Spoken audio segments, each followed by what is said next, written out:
Hey, it's Pharaoh, and there will be spoilers in this video. But in today's video, I want to talk about another one of my favorite characters from Shadow House, other than John. Yes, other than you, John. This would have to be Kate, the shadow of Emily Co. and the future wife, quote-unquote, of John. Chill, John, she hasn't even said yes. And more times than not, she says no. But on the other hand, she's one of the most essential protagonists of the story, along with Emily Co. We're first introduced to Kate in the very beginning of the story, since she's essentially one half of the protagonist, along with Emily Co. In the beginning, I didn't really like her because she just seemed very uppity, but that would be fitting for someone of royal lineage, so I didn't follow her too much. As time progressed, within the first couple chapters, you could see her uppity attitude become more kind and forgiving. For example, you could see this when she's offering Kate a piece of her higher quality bread, since living dolls get the bare bones of food. As well as when she offered to teach Kate how to read, since she didn't know how to, and this would be essential for her to fulfill her duties as a living doll and eventually her face. Throughout those chapters, you can see that she likes things to be more timely and proper, how she's used to, but she's becoming more empathetic. But you could see that her true nature is to be caring for those that are near, dear, and important to her, but doesn't exactly know how to do it perfectly in the beginning. And I like this because it shows true character development in a more realistic way, since it's not from A to Z immediately, there's obviously progression. One of my favorite moments from Kate also coincides with one of my favorite moments with John, and that's when Kate is in the giant bird cage, and her interaction with John is just so funny because John is so adamant about him being her husband and all that, and Kate is like, no, you're not. Bro, you're not. I don't want that at all. Like, you keep pushing it, and it's not gonna happen. Like, just leave it alone. But obviously, you know, John is, he's a different breed of person. He kind of likes her fight back, because she's feisty or whatever, and I like that in character, because I think it adds a little bit more element, and a little bit more spice to it, because it's not just, oh, okay, goes along with everything. Like, there's obviously some stuff to be developed. One important attribute about Kate, besides being caring and empathetic towards the people that are near and dear to her, she's also a tactician. You could see this from the very beginning when she and John go into the chamber to learn about their soot powers with Susanna. This is when she tries for the first time to use her tactician abilities to plant the message to John that the kids are actually gonna be controlled due to the coffee. This is when she tries to slip the note into John's pocket.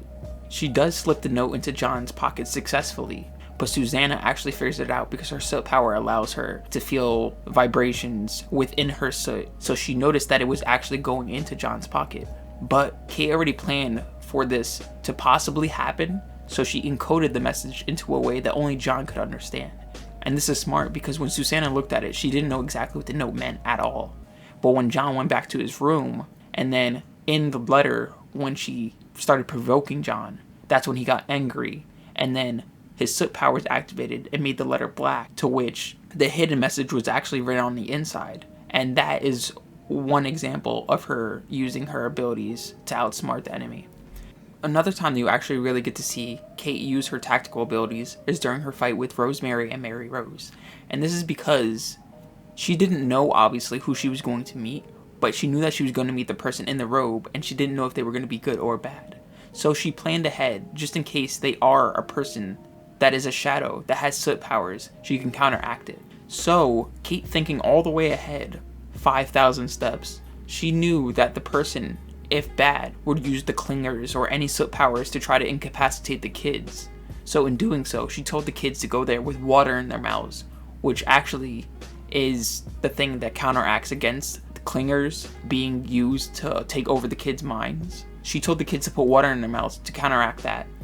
Then she told them to play dead, basically, and act like they were incapacitated. Then a little bit further on into the battle, you actually get to see Kate think on the fly, like she's Kakashi or some shit, or Shikamaru, and Kate and John are actually pinned. John is low on energy, so Kate gives him a piece of bread, and somehow that gives John the energy of a god, and he's automatically back to normal. But in doing so, they actually use Sean and Emily Co. to play as Kate and John when they go to a fountain and this actually tricks Rosemary and Mary Rose into trying to attack them. But then out of nowhere, John comes and incapacitates them. But this was a smart move because Kate thought steps ahead, and Rosemary and Mary Rose thought that they had the upper hand because they had more experience. But according to Kate, that wasn't going to help. Then there's one other instance that's really important to me that really shows her tactical abilities, and this is when Kate has to actually go to the Star Bear's castle to try to catch information. So in doing so, she actually goes through the main entrance while telling John to go talk to the person that's there, to act like he's there, to ask information that's completely irrelevant. He's asking about if he can marry Kate or not, which is irrelevant because he can't even do that yet until he's actually a higher rank.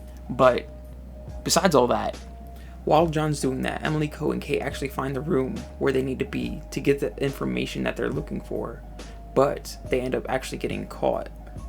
And Susanna's there and notices that something's wrong, and she senses Emily Coe, but Kate tricks her because she creates a clinger, which takes the attention away from Emily Coe and allows her to get out of there. So throughout the whole process of her going to Starbearer's castle, there's more to it, but this is the Sparks Notes version. It's just so smart.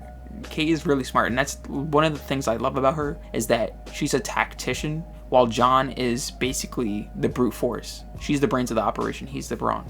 But throughout the chapters in between, after, and before, you really get to see her technical reasoning and how she uses her smarts to actually play along with the game and get where she needs to go, because she has a plan, obviously, to try to see exactly what's happening within the house and what they're not being told. So she's always thinking steps ahead of people and trying to really use her smarts to advance her position, which I really enjoy, considering that she is the brains, John is the brawn. So overall, she's my second favorite character. I don't know if anybody can take her spot. Maybe later on down the line, but I doubt it. John and Kate are a perfect match because their dynamics just work so well. With that though, if you made it this far in the video, drop a like and subscribe for more content. If you have any questions, manga or anime recommendations, let me know in the comment section. I'll catch you in the next video. Deuces!